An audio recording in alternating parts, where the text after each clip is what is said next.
दुनिया के सबसे बड़े संगठन राष्ट्रीय स्वयंसेवक संघ का एक स्वयंसेवक, जिसने ऐसे संगठनों की स्थापना की कि वे अपने क्षेत्र में दुनिया के आज सबसे बड़े संगठन हैं। उन्होंने मजदूरों का एक ऐसा संगठन स्थापित किया कि यूनाइटेड नेशन तक को भी किसी निर्णय पर उस संगठन की राय लेनी पड़ती है।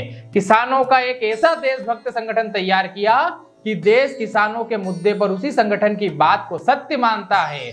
और स्वदेशी का ऐसा संगठन जिसकी पहल ने भारत से चीन के बाजार को लगभग उखाड़ फेंका है और ऐसे राजनीतिक संगठन की स्थापना में भूमिका निभाई कि आज वो संगठन भारत ही नहीं दुनिया का सबसे बड़ा राजनीतिक संगठन है। ऐसे ना जाने कितने ही संगठनों के संस्थापक अथवा संस्थापक सदस्य का नाम है दत्तोपंत बापूराव ठेंगड़ी। जानकी बाई अपने घर के पूजा घर में बैठी हुई थी। सामने अपने इष्ट भगवान दत्तात्रेय की मूर्ति थी। जानकी बाई ने भाव विह्वल होकर कहा कि हे भगवान, हमारे यहाँ संतानें पैदा होती है और अकाल मृत्यु को प्राप्त हो जाती है। यह संपन्नता नीरस लगती है। आगे भगवान से कहा कि यदि इस बार मेरी संतान जीवित रही तो मैं इसे आप ही के कार्य के लिए समर्पित कर दूंगी। भगवान दत्तात्रेय ने जानकी बाई की बात सुन ली।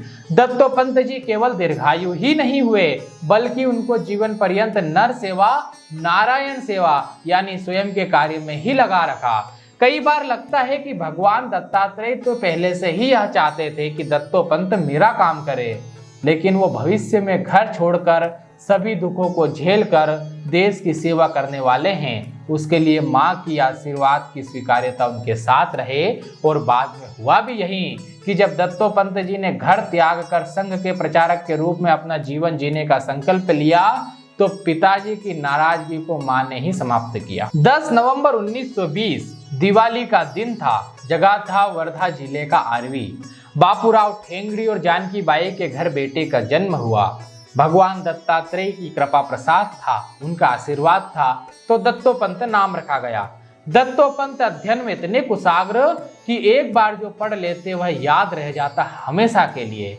अपने स्कूल की किताब तो पढ़ते ही साथ ही आरवी के लोकमान्य तिलक पुस्तकालय की सभी पुस्तकें मैट्रिक पास होने तक वे पढ़ चुके थे। पढ़ाई करने के समय ही वे संघ के स्वयंसेवक बने।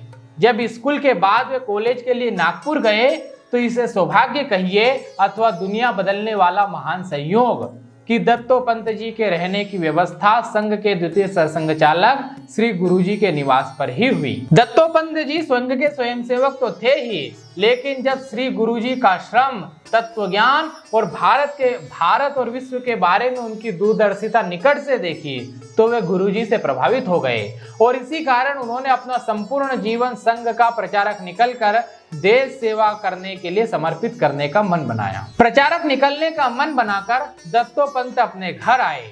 माता पिता को बात बताई। पिताजी गुस्सा हो गए।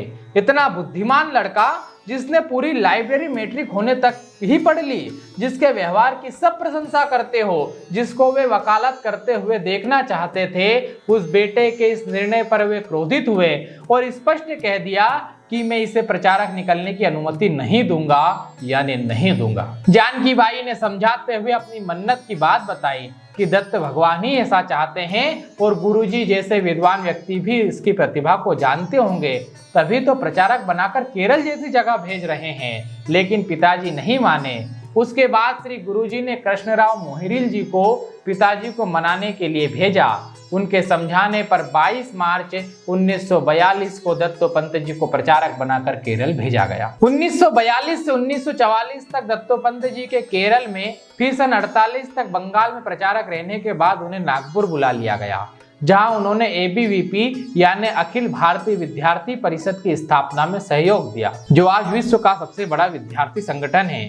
फिर 1951 से 53 तक वे MP में और 1956-57 में दक्षिणांचल में जनसंघ के संगठन मंत्री रहे। आज वही जनसंघ भारतीय जनता पार्टी के रूप में विश्व का सबसे बड़ा राजनीतिक संगठन है। और यह सब करते समय इन अनुभवों से गुजरते हुए दत्तोपंत जी के मन में एक राष्ट्रव्यापी देशभक्त मजदूर संगठन की आवश्यकता महसूस हुई।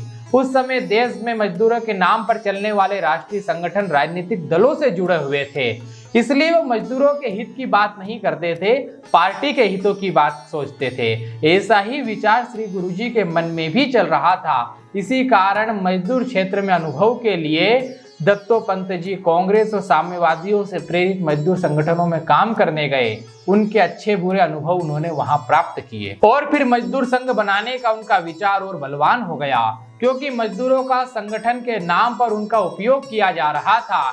इसी के चलते 23 जुलाई 1955 के दिन दत्तोपंत ठेंगड़ी जी ने भारतीय मजदूर संघ की स्थापना, राष्ट्र का औद्योगिकरण, उद्योगों का श्रमिकीकरण और श्रमिकों का राष्ट्रीयकरण, इन 3 सूत्री मांग को उद्देश्य स्पष्ट किया और कम्युनिस्टों के नारों दुनिया के मजदूरों एक हो जाओ के स्थान पर भारतीय मजदूर संघ ने नारा दिया कि दुनिया को मजदूरों एक करो।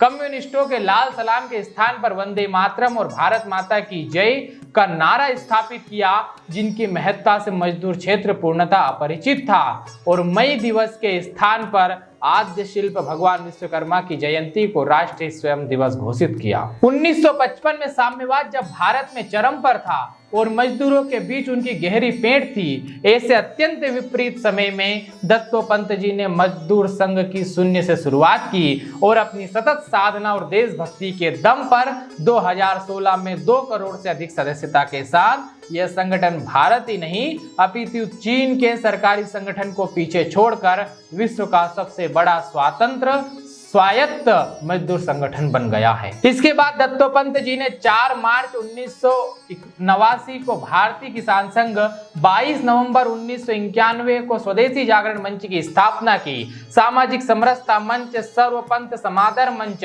पर्यावरण मंच, अखिल भारतीय अधिवक्ता परिषद, सहकार भारती, प्रज्ञा भारती और अखिल भारतीय ग्राहक पंचायत जैसे संगठन जो आज अपने कार्य क्षेत्र में विश्व के सबसे बड़े संगठन हैं, उनकी स्थापना में भी महत्वपूर्ण भूमिका निभाई। 1964 से 1976 तक दत्तोपंत जी राज्यसभा के सदस्य रहे, लेकिन यह सांसदी उनसे उनकी फकीरी नहीं छीन पाई।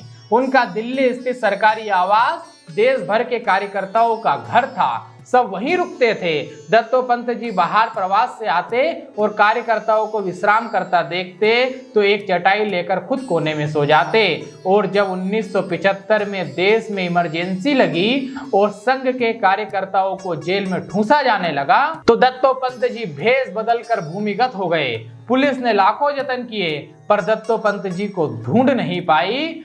और जब इमरजेंसी हटाने के लिए राष्ट्रीय सुरक्षा समिति का गठन जयप्रकाश नारायण जी के नेतृत्व में किया गया और उसमें नानाजी देशमुख और रविंद्र वर्मा जी को इसकी जिम्मेदारी दी गई, लेकिन दुर्भाग्य से जब दोनों को पकड़ लिया गया, गिरफ्तार कर लिया गया, तो दत्तोपंत जी को समिति का सचिव घोषित किया गया और उन्होंने कश्मीर से कन्याकुमारी तक आपातकाल के विरोध में जो अलग जगाई, उसने आपातकाल विरोधी वातावरण बनाने में महत्वपूर्ण भूमिका निभाई। डॉक्टर सुब्रमण्यम स्वामी ने अपने संस्मरण में कहा भी है कि दत्तोपंत जी का इमरजेंसी के वास्तविक नायक तो दत्तोपंत ठेंगड़ी ही है और माधवराव बुले हैं और इस एक कार्य के कारण ही वे महापुरुषों की श्रृंखला में शामिल करने योग्य बन जाते हैं। इसके बाद दत्तोपंत जी ने केंद्र में मंत्री पद लेने से मना कर दिया और श्रमिकों मजदूरों के मध्य काम करने लगे। 2003 में जब भारत सरकार ने उन्हें पद्म भूषण देने का ऐलान किया तो उन्होंने यह कहते हुए मना कर दिया कि जब तक डॉक्टर हेडगेवार और श्री गुरुजी को भारत रत्न नहीं मिल जाता वे किसी भी प्रकार का पुरस्कार स्वीकार नहीं करेंगे। जीवन में 35 से अधिक देशों की यात्रा, 100 से अधिक विविध भाषाओं में पुस्तकें, भाष्य और संपादकीय, मराठी, हिंदी, मलयाली, बंगाली, गुजराती, कन्नड़ और अंग्रेजी पर गहरी पकड़, जीवन के अंतिम समय तक सक्रिय दत्तोपंत जी ने 2004 में जब अपनी अंतिम पुस्तक लिखी और उसके निवेदन में कहा कि संघ द्वारा दिया गया मेरा कार्य, संघ द्वारा सौंपा गया मेरा कार्य पूर्ण हुआ, यह कहकर 14 अक्टूबर 2004 को वे पुणे में परमलोक को प्रस्थान कर गए, किंतु आज भी देशभक्तों की प्रेरणा बनकर जीवित है दत्तोपंत बापूराव ठेंगड़ी। धन्यवाद।